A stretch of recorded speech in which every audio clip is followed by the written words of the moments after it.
of course, Kohli has been exceptional. Rohit Sharma himself, he's led fantastically well, and the bowling attack has been really special. I think that's where India has actually scored over most of these teams. If you see most of these teams, they do not have good spinners in the middle and in the middle overs. And with the Indian bowlers, almost all the bowlers are capable of taking a 5-wicket haul, which we've seen now, right? This is the Straight Bat with Gulf News, our weekly analysis of the World Cricket World Cup. And I am Sham, and with me are Satish and Jay from Gulf News. And we have a very special guest, that is Robin Singh, former India player and former UAE coach. Welcome to the show, Robin. Thank you. And I think we'll start with you straight away because you have been part of the Indian setup. You've been part of the coaching staff, so you have some idea about how they go about it. India's strong performance has been the talk of the World Cup. So talk us through that. Well, it's not rocket science. I think, first of all, when you play a World Cup, it's a long tournament. So I think it's important to manage yourself, manage injuries, make sure that everyone's a good space. You don't go into a tournament trying to prepare for that tournament. When you go into a tournament like a World Cup, you need to be prepared. So all bases should have been covered by then. Of course, some teams start getting into the tournament. They try to peak during the course of the tournament. But I think India has covered all bases. I think every time they have been in some sort of trouble, whether it's with the bat or with the ball, they have managed to come out of it, with flying colors. And I think everyone at some point in time during the course of the game or the tournament have actually stood up and, and made that difference.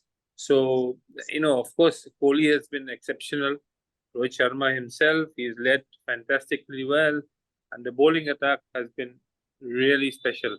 I think that's where India has actually scored over most of these teams. If you see most of these teams, they do not have good spinners in the middle and in the middle overs. And with the Indian bowlers, almost all the bowlers are capable of taking a 5-wicket haul, which we've seen now, right? So that's a very healthy sign, and it's actually a detrimental combination to play against, because there is no real respite when you go to play.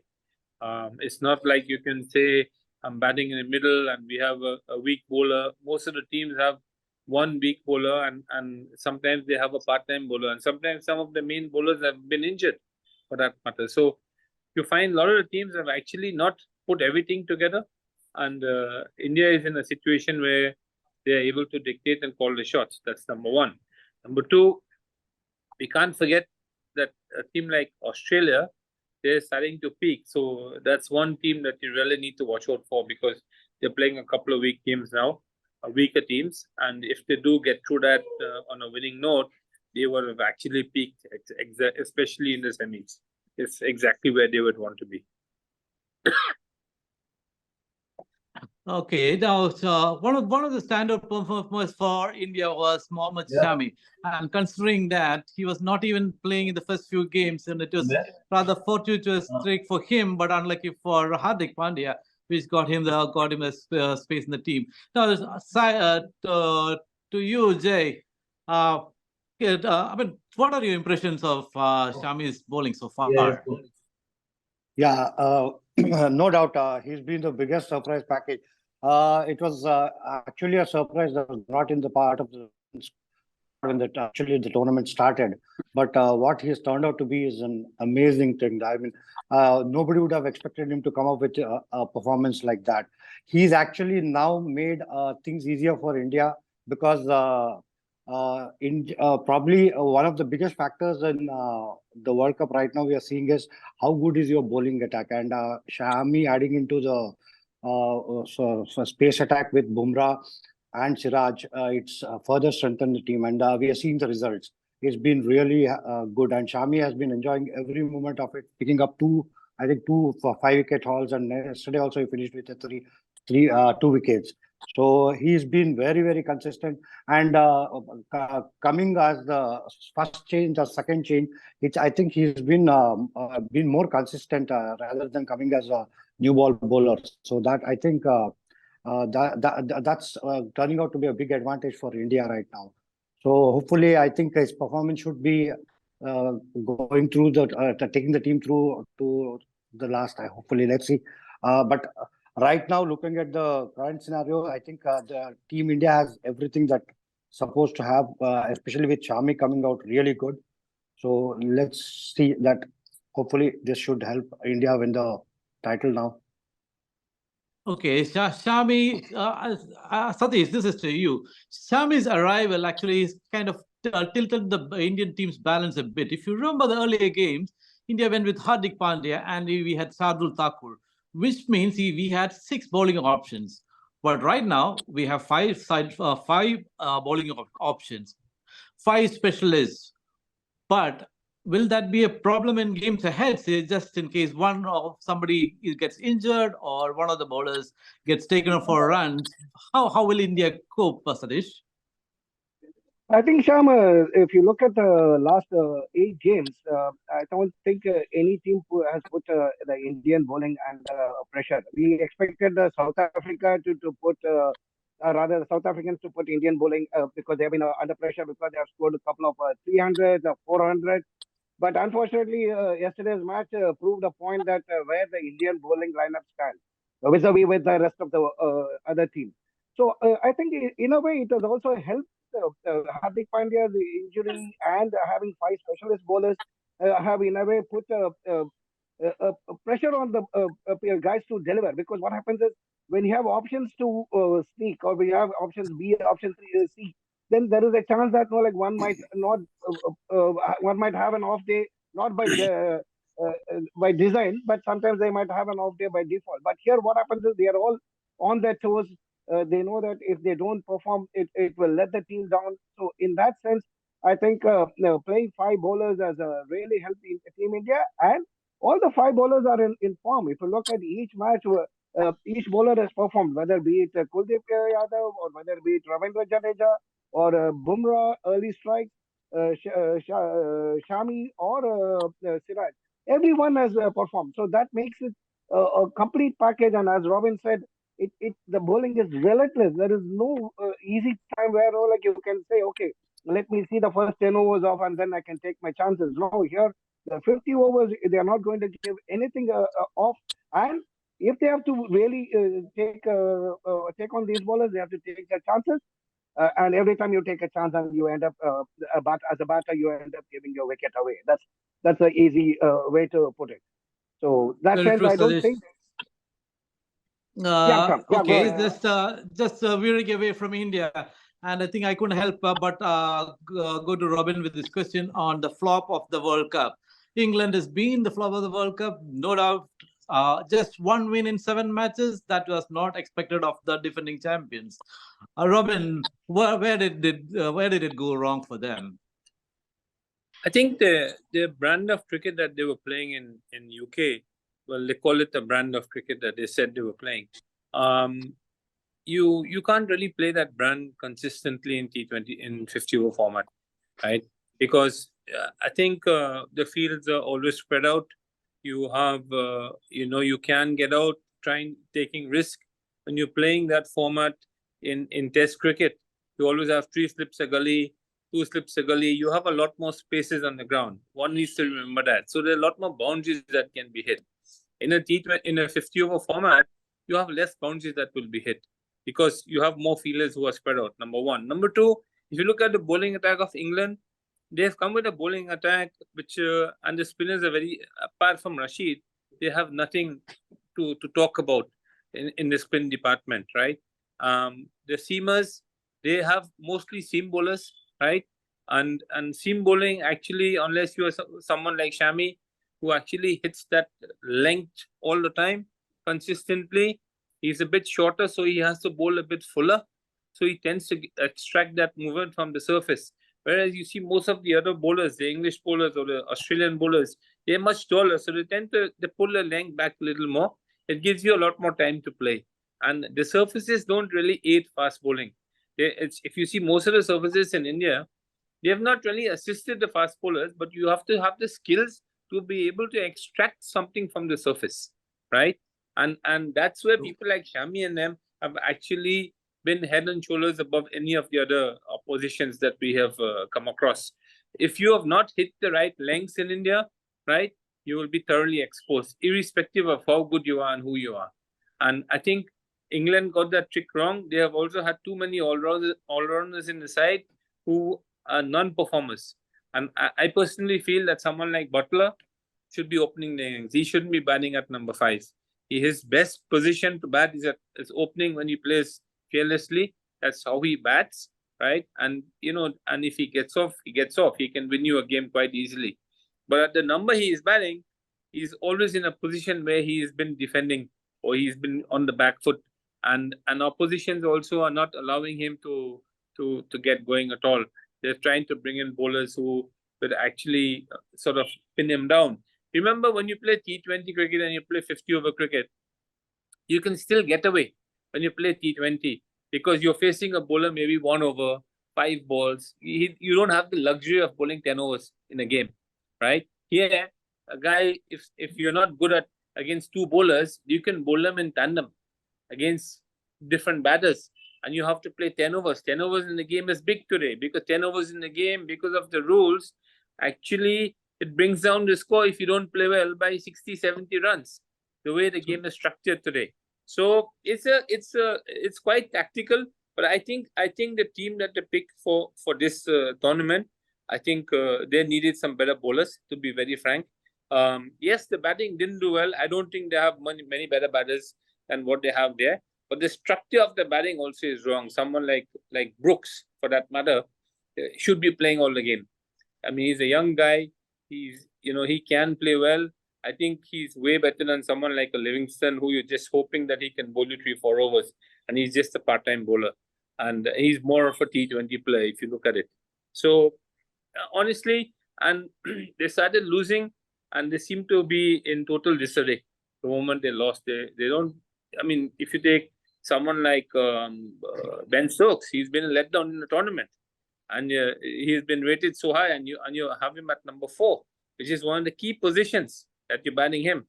So you think about the structure of the game. I mean, sometimes you have to make a change, and let people know that they need to step up. You can't be going through the entire tournament with the same batting order and the same structure if people are failing. Very true. We couldn't agree more, Robin. You're spot on with that. Now, let's from England, let's move over to South Africa. Jay, South Africa has been their batting has been just phenomenal, because 5 scores of over 300 and including 1 400, they have been the most feared batting lineup. Forget that defeat to India and Netherlands, but they have been phenomenal when they were batting first. I insist on batting first, because whenever they bat second, they look very, very, very fragile.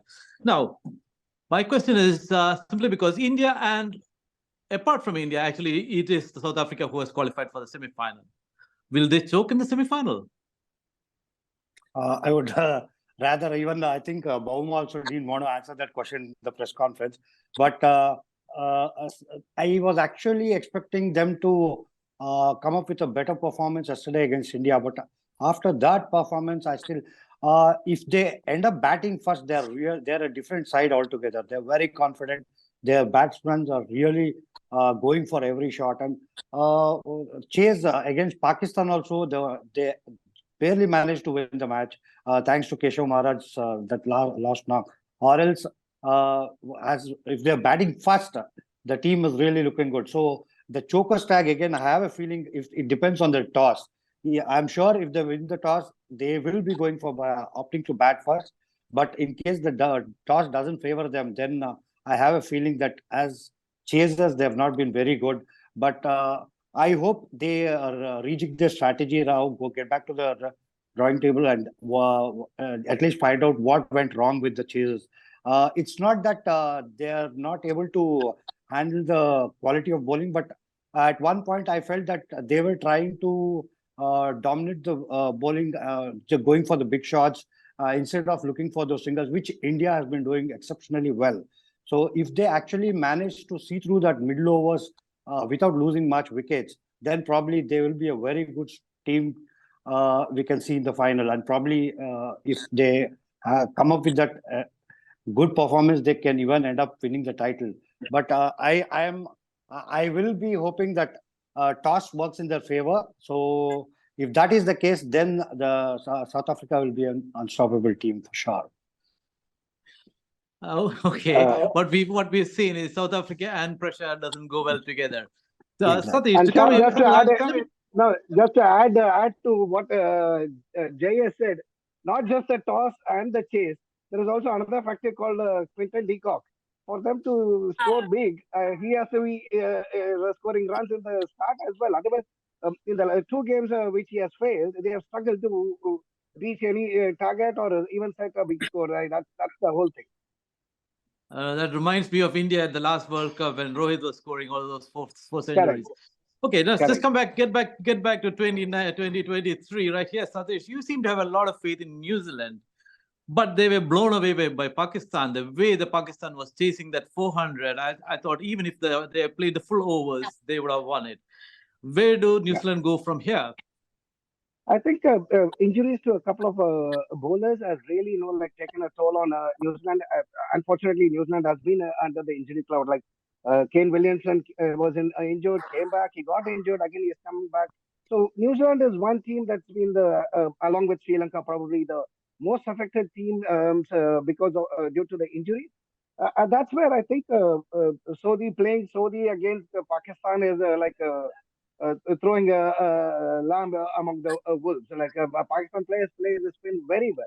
So bringing a Saudi in his first game during this World Cup is probably not the right tactic.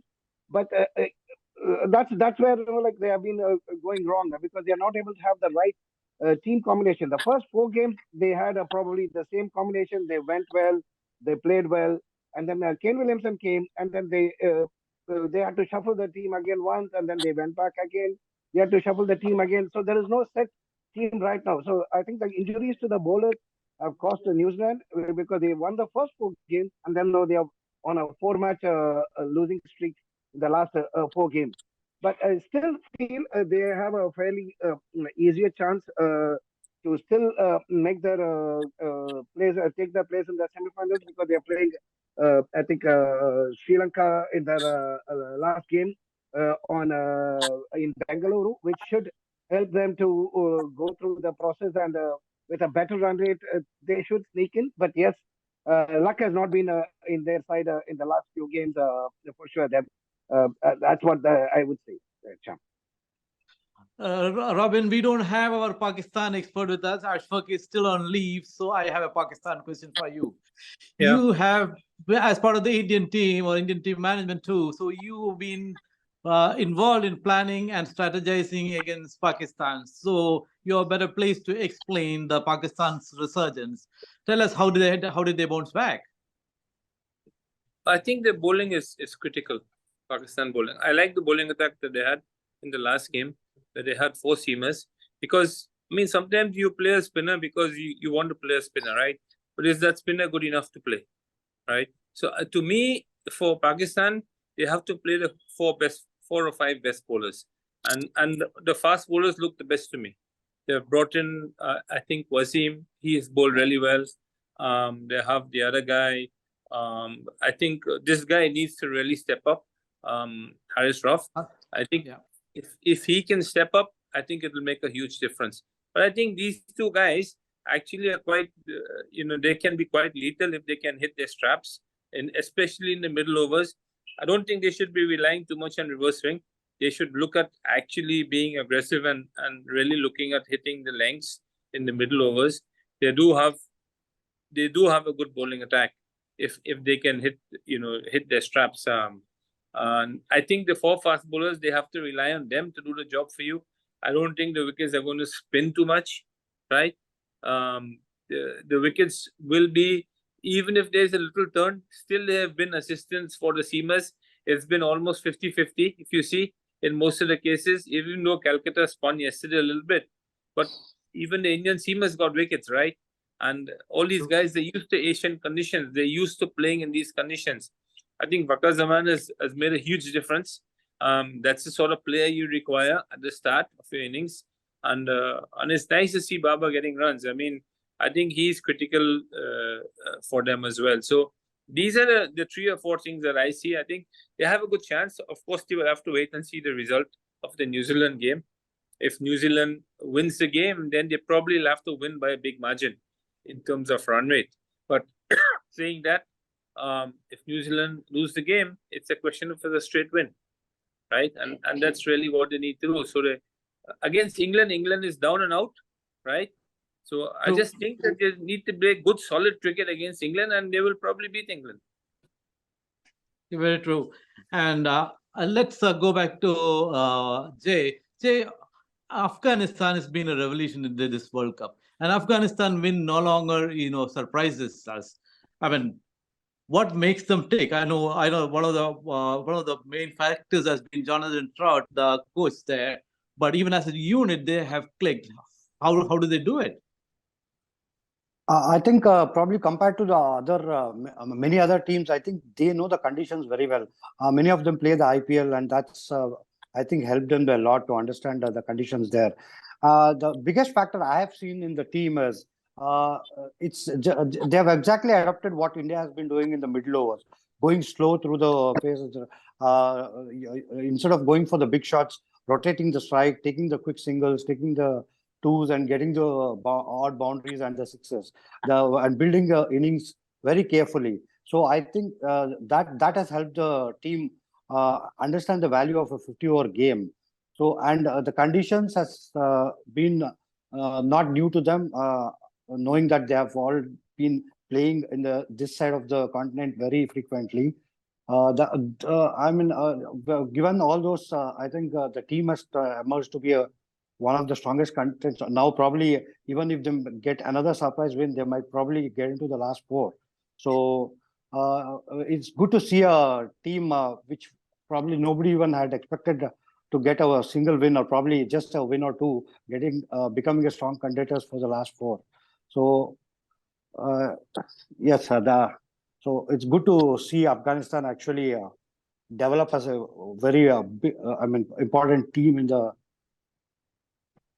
Yes, so they are no longer pushovers. You cannot take them lightly. Yeah. They are such a strong side, and especially they have a quality spin attack with Rashid Khan, Nabi, and the new guy, the Noor Ahmed, the left-arm spinner, is come on nicely, really. So I think that makes them very, very formidable. You can't take them lightly. So Satish, one of the things which we talked about earlier was the surprise losses for Australia. They were struggling to put together a decent team. They didn't seem to get the team right. But we also said that you can never write Australia off, and that is precisely what's happened. Maxwell was out of an injury. Mitch Marsh had to rush home for an emergency. None of that has seemed to have affected them. So, in fact, Australia are pushing for a slot in the semi-final. Tell us about their revival. No, Australia always had the players with them. It's just that the confidence they need to get under the conditions, because they were playing in South Africa, and from there they came down to India and just played 3 matches there.